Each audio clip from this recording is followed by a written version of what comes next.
That is one of the biggest things that you hit the nail on the head there. You want to give them everything. So when you rescue a dog or you rehome a dog, or even when you bring home a new puppy, you want to give them everything. You just want to give them everything. And yet you know that by giving them everything, that doesn't necessarily set them up for any success or a long-term future with you potentially.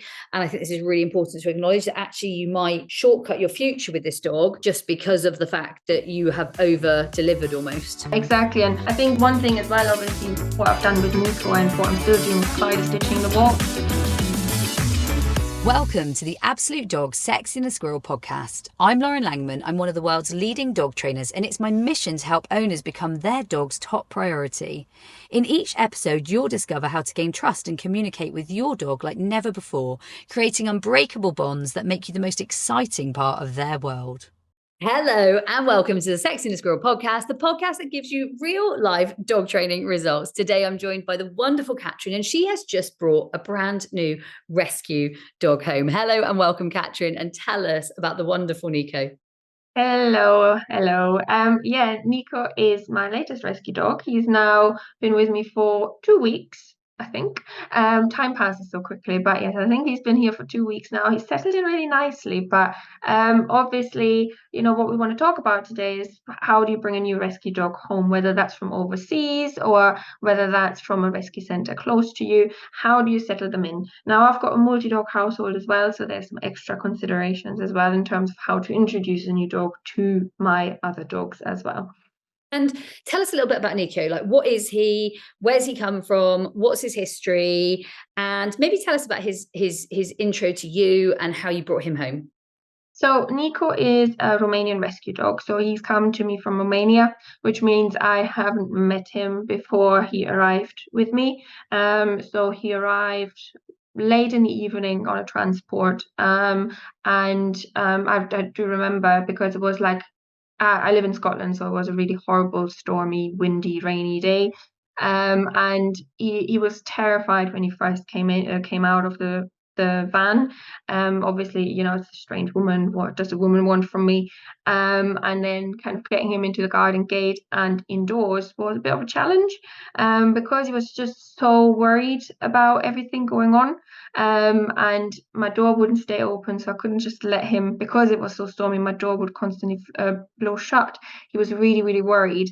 And in that moment, because it was pouring down with rain as well, I had to kind of make a decision. It's like, okay, I'm going to carry you inside now. It's not something that I wanted to do because I wanted to give him time to kind of come in on his own accord, but the weather just didn't allow it. So I was like, best decision for all of us is I'm just going to carry you in. But then I kind of, settled him in the kitchen, let him be, decompress, because I'm a stranger, my dogs are strangers, so I just let him be there for the night. Obviously gave him food and water and allowed him to decompress until the next day. Next day he was a completely different dog. He was really, really happy to see me as well already, so he's very people friendly, which I was very surprised with because he came from Romania. He was in a public shelter. He didn't have a good experience with people, the way he was handled and things, and I can see his front leg was broken at one point as well. So given that he still has the love for people, really, really surprised me. And that's lovely, isn't it? Like, bless him. His love for people is huge, and he has a mega heart. So how did it go from there? So that's his first day. I love that he was pleased to see you. I love that you made the right decision to carry him in and actually let the experience be done rather than elongate an already stressful experience. And I hear you with the weather. I understand the stormy spaces. We live in Holland as well, so anyone that's been to Devon, when it's a bit stormy, it's definitely different. And so, yes, Katrin, tell us about how it went from there. So with Nico, the way he was, I actually immediately ditched the bowl. I was in two minds, like, am I going to ditch the bowl? Am I not going to ditch the bowl first? Because with some rescue dogs, it's really hard to ditch the bowl from day one because you kind of need to build that relationship first. You need to get them used to actually eating first. When you bring a dog home in the initial few days, they might not actually want to eat because they are obviously so stressed that food and water is not necessarily their priority. But with him, I actually felt comfortable to kind of start ditching the bowl from day one.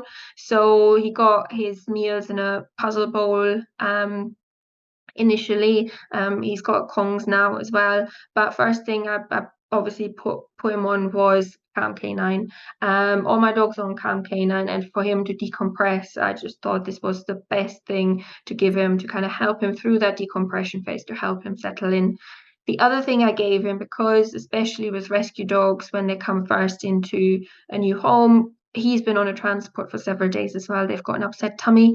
So Rescue K9, I gave him a pouch of Rescue K9 as well to help settle his tummy, with some yogurt as well as probiotic, to kind of really support him from day one in terms of his gut health as well.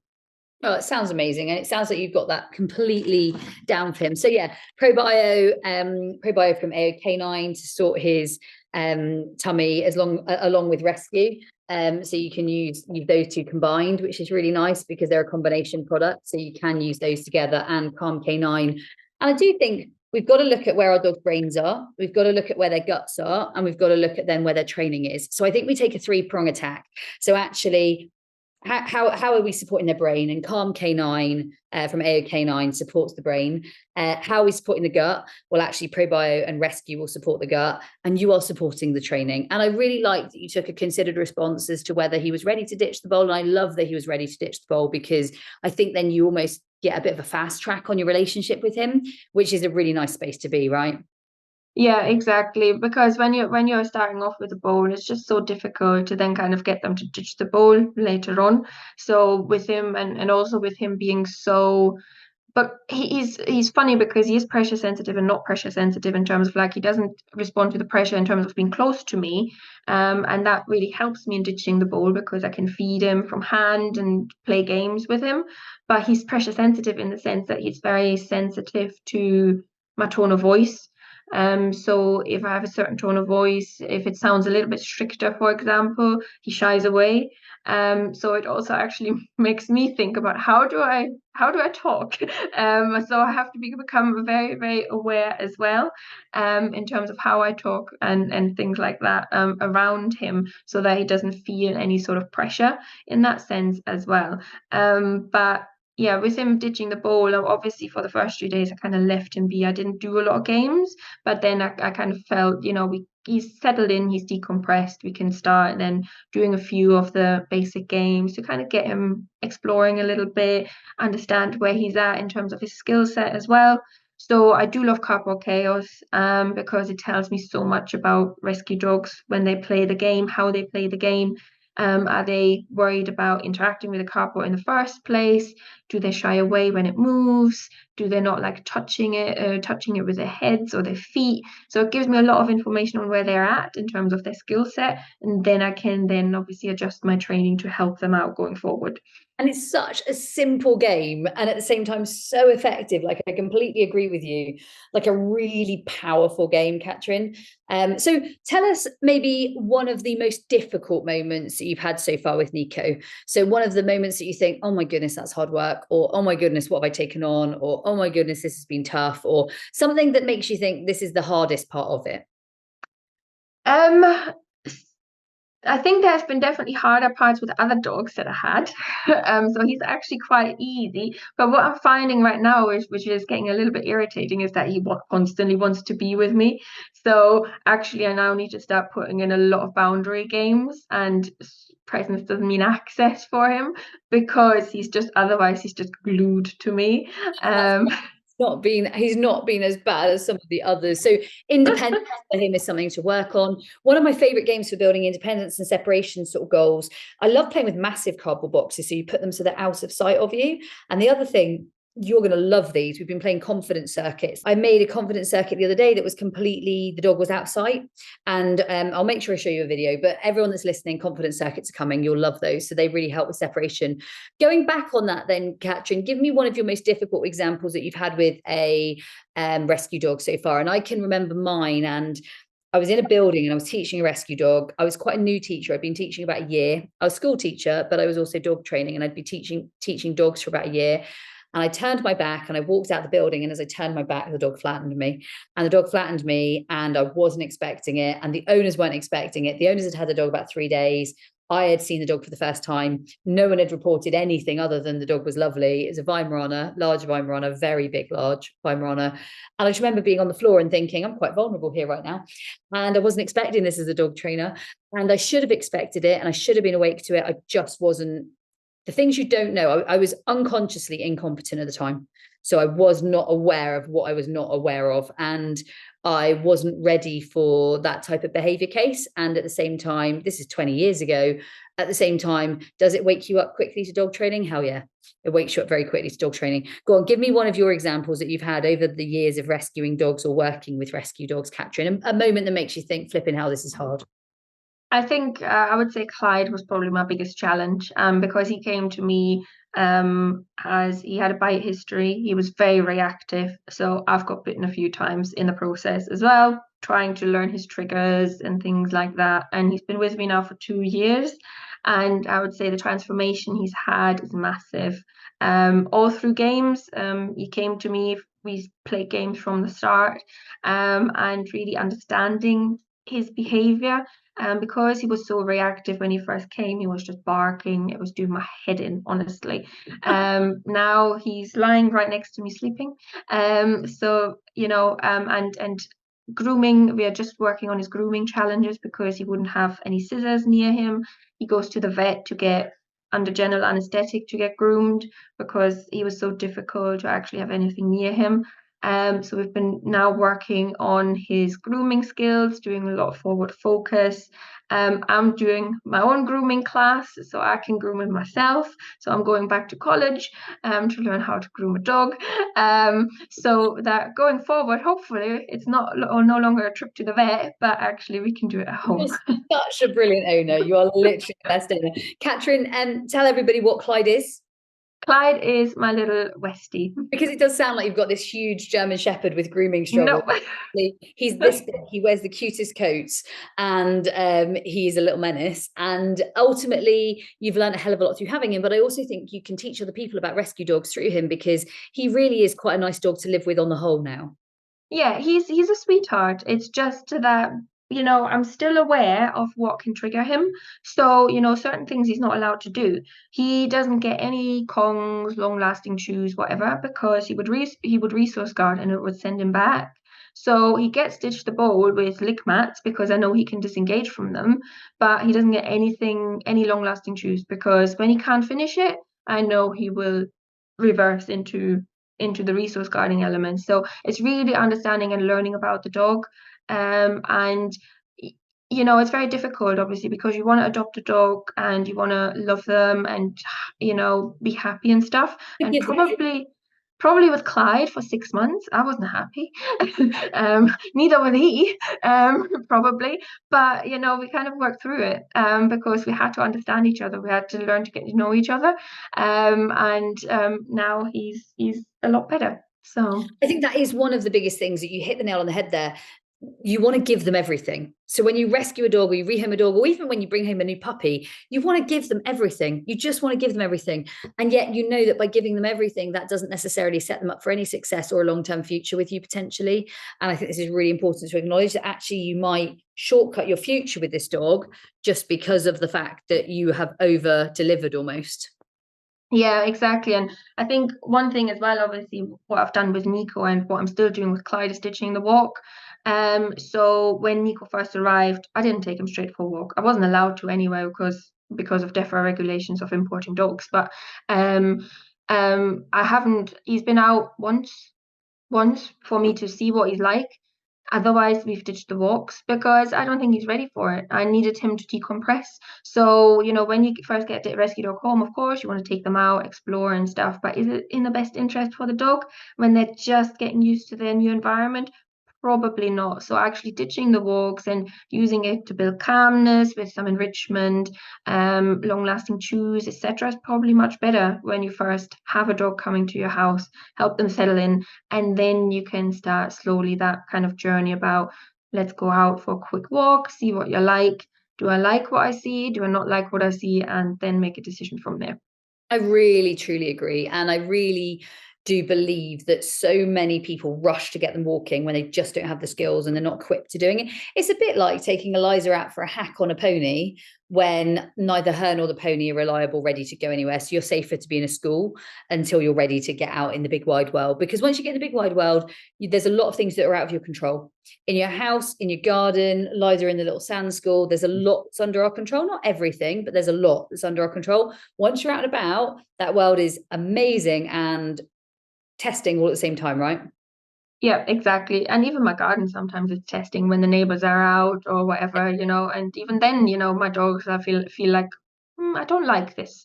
So, it's also like thinking about, is my dog actually rehearsing this the right thing in the garden, or are they running along the fence gate, barking at people, or barking at the cat, or barking at the birds? And it's kind of all these little things, that we notice, especially as dog trainers, we now start to notice, and it's like, I don't necessarily like this behavior. And it's acknowledging it, isn't it? I was talking to an owner last night, Katrin, a new rescue dog, and they said the dog is growling at them when they walk past the sofa. And I said, where is the dog? And they were like, on the sofa.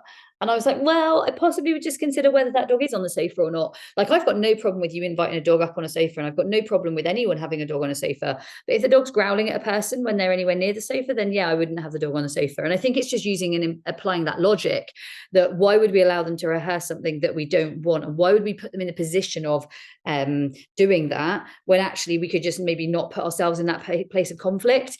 Controlling the controllable. So, Katrin, rescue dogs, let's head back to Nico. What do the next few weeks look like for him? What are your plans? Where are you heading? How is he ditching the bowl? I know that he's staying on his calm, and I know that he's probably still getting some probiotic support when he needs it, but how does the rest of it look? So we are definitely now starting on his proper training journey, I would say. So we've done a bit of harness shaping already so that I could get his harness on, take him out for a walk. But I really want to get him to a place now where we can start building our relationship out and about as well. So obviously we've got the relationship indoors because he just absolutely adores me. But then I need to take that out and about so that I feel confident when I take him out. He's engaged with me. He's not worrying about the environment. So I think that's together with building boundary games and actually having him learn a little bit of boundaries in terms of my personal space.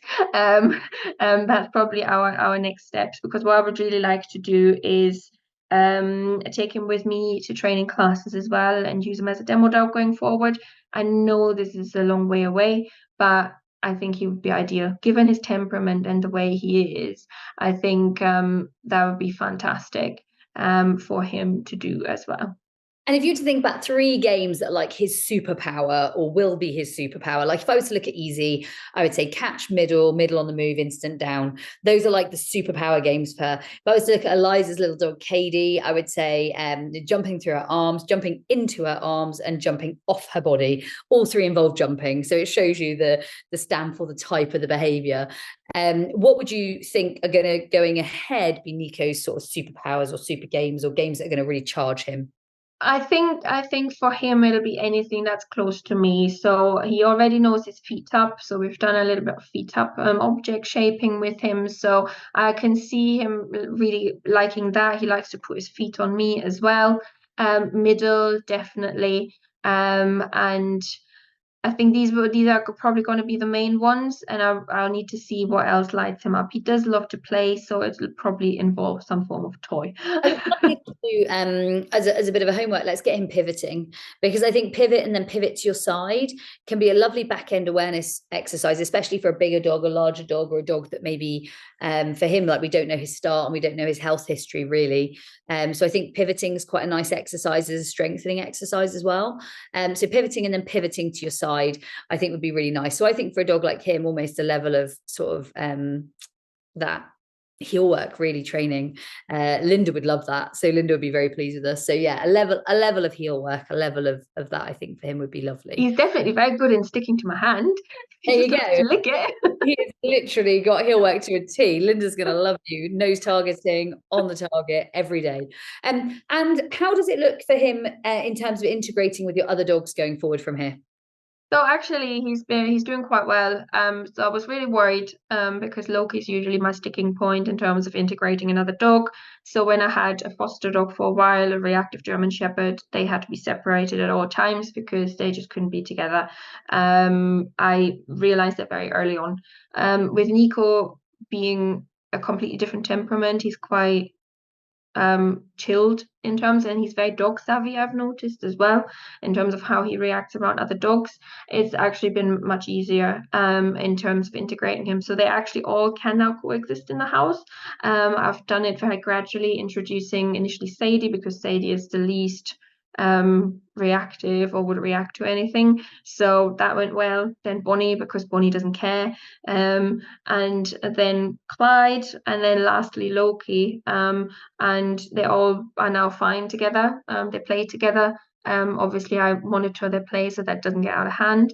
But yeah, thankfully, they've all settled in really well. Just tell me a tiny bit, Katrin, in terms of, I suppose, understanding how his learning will go from here. Demo dog, you want him to be a demo dog. What's some of your core skills for wanting a demo dog? So I know, for example, you're probably going to jump right in with boundary games and make boundary games super solid. What else? I think self-control, especially with Loki. Loki demos for me, but his self-control obviously needs work. So he's under management when I'm demoing. He's on the lead.